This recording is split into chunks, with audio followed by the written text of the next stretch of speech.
Okay, so students, in the last lecture, we were discussing about the activity. And activity is what? It is dn by dt, the rate of decay of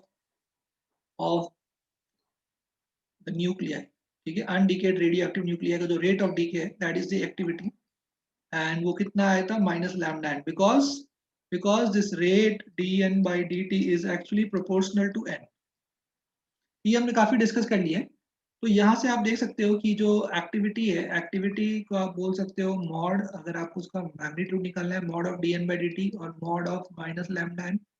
activity is equal to lambda n भी आप कह सकते हो. Okay, तो अब हम लोग बात करते हैं कि ये जो इक्वेशन आ गया D N by D T is equal to lambda N, तो इसको हम लोग, ये एक डिफरेंशियल इक्वेशन है, this is a differential equation. तो हम लोग इस इक्वेशन को डिफरेंशियल इक्वेशन है ये, डिफरेंशियल, अच्छा थोड़ा स्पेलिंग गलत हो गया यहाँ पे, डिफरेंशियल TIAL हो जाएगा. ओके, तो डिफरेंशियल इक्वेशन. तो हम लोग यहाँ पे इसको क्या करेंगे, इसको हम लोग t इक्वल टू जीरो पे, तो हमें पता है t इक्वल टू जीरो पे n का वैल्यू कितना है, n का वैल्यू है n नॉट. और t इक्वल टू t पे हमें पता है n का वैल्यू क्या है, n का वैल्यू n है. ठीक है, ये कम हो रहा है, डिक्रीज हो रहा है. तो अभी ये जो इक्वेशन है, इसमें हम लोग वेरिएबल सेपरेट करेंगे, विल सेपरेट द वेरिएबल्स. तो ये हो जाएगा dn by N, dn by N is equal to हो जाएगा माइनस लैम्डा डी टी. ठीक है, तो इसे हमें इंटीग्रेट करना है, we'll have to integrate this. तो यहाँ पे t इक्वल टू जीरो, और t इक्वल टू जीरो पे n का वैल्यू कितना है, n का वैल्यू n नॉट है. फिर t इक्वल टू t पे n का वैल्यू n है. अब dn बाई n क्या होगा, वो होगा ln natural log of n हो जाएगा. ठीक है, और इसका लिमिट क्या है, इसका लिमिट है n नॉट से लेकर कहाँ तक बच्चों, इसका लिमिट है n नॉट से लेकर, n नॉट से लेकर है इसका लिमिट n तक. ठीक है, तो आपको इसको इंटीग्रेट करना है. यस, तो इसमें आपको वैल्यूज पुट करना है, ln n from n naught to n, ठीक है, इज इक्वल टू, ये क्या होगा, माइनस लैम्डा टी. अब आप यहाँ पे n की जगह पे आप क्या करोगे, लिमिट पुट करोगे, पहले ऊपर का लिमिट डाल दोगे तो ये हो जाएगा ln n, फिर नीचे वाला डाल दोगे n की जगह तो ये हो जाएगा ln of n naught is equal to क्या हो जाएगा, माइनस लैम्डा टी. ठीक है, अब आपको ये मिल जाएगा ln a minus ln b क्या होता है, ln of a by b होता है. तो ln n by n naught आ जाएगा is equal to minus lambda t हो जाएगा. तो यहाँ से आ जाएगा n by n naught is equal to E raise to minus lambda T, और n आ जाएगा आपका n is equal to n naught E raise to minus lambda T. तो हमने क्या किया यहाँ पे, हम लोगों ने यहाँ पे फाइंड आउट कर लिया है n as a function of time. n मतलब number of undecayed nuclei present at an instant, वो जो है उसको हमने as a function of time find out कर लिया. ठीक है, ओके. तो ये बहुत इंपॉर्टेंट थी. दूसरी बात ये कि एक्टिविटी जो आप देख रहे हो यहाँ पे, तो यहाँ पे हम लोग दो और कंक्लूजन ड्रॉ कर सकते हैं. दो और कंक्लूजन क्या ड्रॉ कर सकते हैं, पहला तो जो मास है रेडियो एक्टिव न्यूक्लियाई का, जो मास है that is also proportional to n. तो इससे हम एक और रिलेशन बना सकते हैं कि m is equal to m naught E raise to minus lambda T. ठीक है, तो यहाँ पे m क्या है, m is the mass of radioactive nuclei present at that instant. This is the mass of radioactive nuclei, RAN, radioactive nuclei present at t equal to t. तो जैसा ये रिलेशन बनेगा वैसा मास का रिलेशन बन जाएगा, क्योंकि mass of radioactive nuclei is present to n, is present to number of undecayed nuclei. तो ये जो रिलेशन बनेगा वही रिलेशन मास का बनेगा. अब आप देखो एक्टिविटी का रिलेशन क्या होता है, एक्टिविटी तो it is equal to lambda N. तो एक और रिलेशन बन जाएगा यहाँ पे, क्या रिलेशन बन जाएगा, यहाँ पे रिलेशन बन जाएगा एक्टिविटी का. तो एक्टिविटी का रिलेशन आप निकाल सकते हो. तो एक्टिविटी का रिलेशन क्या हो जाएगा, एक्टिविटी का रिलेशन है लैम्डा इंटू एन, और एन का रिलेशन ये रहा. तो आपको मिल जाएगा activity A is equal to lambda, N की जगह आप लिख दोगे N naught E raise to minus lambda T. तो अब ये क्या हो जाएगा, ये हो जाएगा activity is equal to lambda N naught E raise to minus lambda T. और लैम्डा एन नॉट क्या है, this is the initial activity. आप लिख दोगे a is equal to A naught, यानी इनिशियल जो रेट है उसका डीके का D N by D T, वो तो लैम्डा नॉट आएगा ना. ए नॉट क्या आएगा, यहाँ पे आप खुद देख लो, ए नॉट क्या आएगा, लैम्डा एन नॉट. ये हो जाएगा a is equal to A naught E raise to minus lambda T. ठीक है, तो आप लोग ये सारा जो लिखा है हमने, ये रिलेशंस आप लोग नोट डाउन कर लो। तो now let us discuss about the decay constant. ये जो लैम्डा आप देख रहे हो, विल डिस्कस अबाउट दैट। ठीक है, लैम्डा यानी डीके कांस्टेंट के बारे में हम लोग थोड़ा सा और समझेंगे कि what is decay constant. Will try to understand it more. Okay, देखो अभी देखा आप लोगों ने कि जो एक्टिविटी है, एक्टिविटी क्या है, mod of D N by D T is equal to क्या है, लैम्डा एन। और ये लैम्डा क्या है, lambda is the decay constant. Alright, तो यहां से हम क्या बोल सकते हैं, हम बोल सकते हैं लैम्डा क्या होगा, लैम्डा होगा d N by D t divide by n, ये बोल सकते हैं। Now what is d N by D t, d N by D t तो बहुत simple, it is the activity, it is the activity of the sample. And what is n, n is the number of undecayed nuclei, this is the number of active nuclei बोल सकते हैं, या undecayed nuclei, number of undecayed nuclei आप कह सकते हैं, या आप इसको एक्टिव न्यूक्लियाई भी बोल सकते हैं। ठीक है, जो अभी एक्टिविटी शो कर सकते हैं, एक्टिव न्यूक्लियाई। ऑलराइट, तो ये जो लैम्डा है, ये लैम्डा कांस्टेंट है। लैम्डा क्या है, कांस्टेंट।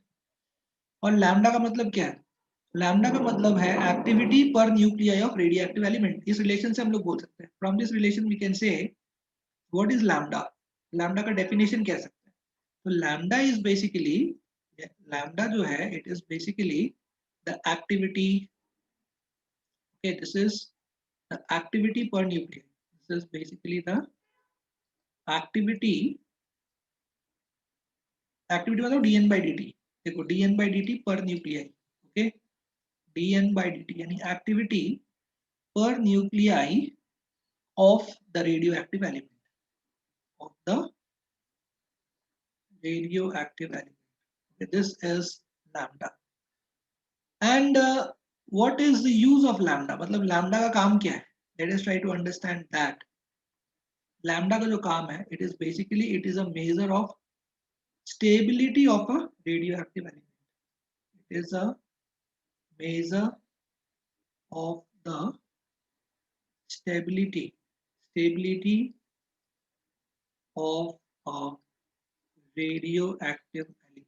तो वो कैसे, तो देखो अगर लैम्डा का वैल्यू ज्यादा है, just just tell me, okay, if lambda is high, high value है लैम्डा, तो इसका मतलब क्या है, what is the meaning of this, if lambda is high, just tell me what is the meaning of this. Obviously इसका मतलब क्या है कि एक्टिविटी ज्यादा है, यस और नो, हाँ डीके ज्यादा हो, right, डीके ज्यादा हो रहा है। so if lambda is high, that implies high activity, and अगर high activity हो रहा है इसका मतलब less stable है atom, जो nucleus it is less stable, so that shows that it is a less stable element, it is a less stable element, and it has a very high activity. And if the value of lambda is low, right, if lambda is low, then obviously what does that mean, that means that there is low activity, and low activity कौन दिखाएगा, जो ज्यादा stable होगा, right, so more stable element। is this point clear to all of you? Yes sir, Yeah, so Yes, that's sir. the most important point. So this is the meaning of lambda, so that we should understand, so please note down this. The next topic is half life of a radioactive substance, half life of a radioactive substance,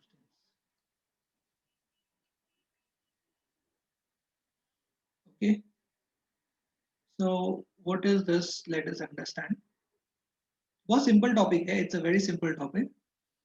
so it is a time, what is half life, it is a time जिसमें कि जो total आपके पास sample present है और उसमें जो total number of undecayed nuclei है उनका नंबर आधा हो जाता है, उनका नंबर हाफ हो जाता है। तो it is the time, it is the time in which half of the total nuclei, half of the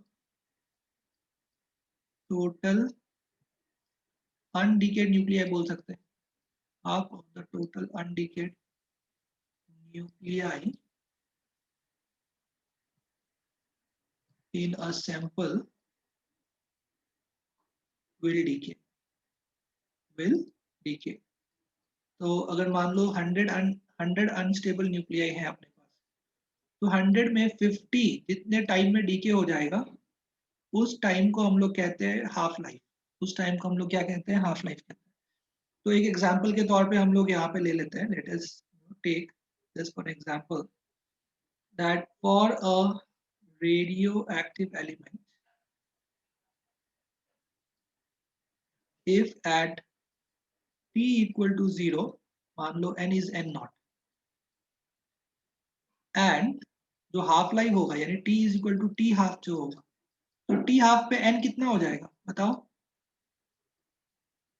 n कितना हो नॉट बाई जाएगा? 2 n नॉट बाई 2 हो जाएगा। मतलब आधे डीके हो गए और सिर्फ आधे बचे जो अभी डीके होंगे, फ्यूचर में जो डीके होने वाले हैं वो सिर्फ आधे बचे। अभी जो अपने पास रेडियो एक्टिव लॉ है, रेडियो एक्टिव डीके लॉ, तो वो जो हमने अभी देखा था रेडियो एक्टिव डीके लॉ, वो क्या कहता है? रेडियो एक्टिव डीके लॉ कहता है कि n इज इक्वल टू क्या है? n naught E raise to minus lambda T. ठीक है, तो इसमें अगर आपने n को डाल दिया n नॉट बाई 2, तो आप t को क्या डालेंगे? t को आप डालेंगे t हाफ। आप लिखेंगे n naught by 2 is equal to n naught E raise to minus lambda T half. इसको सॉल्व करके आपको टी हाफ मिल जाएगा। ये n नॉट कैंसिल हो गया, ये हो गया half is equal to E raise to minus lambda T half. आप इसका रेसिप्रोकल ले लीजिए, यू टेक इट्स रेसिप्रोकल, ये हो जाएगा 2 is equal to E raise to lambda T half. फिर आप दोनों साइड लॉग ले लीजिए, ये हो जाएगा ln2 इज इक्वल टू, ये हो जाएगा लैम्डा इंटू टी हाफ। और फिर आपको यहाँ से टी हाफ का वैल्यू मिल जाएगा, कितना मिल जाएगा? ln2 by lambda. अब ln2 का वैल्यू 0.693 होता है, ये पता है आप लोगों को, तो 0.693 by lambda. So this is the half life, equation of the half life. ठीक है, तो यहाँ तक नोट डाउन कर लीजिए, इसके आगे हम लोग फिर देखेंगे नेक्स्ट लेक्चर में, राइट? काफी डिस्कशन होगा हाफ लाइफ के बारे में, and we will take some more examples, so please note down till this point.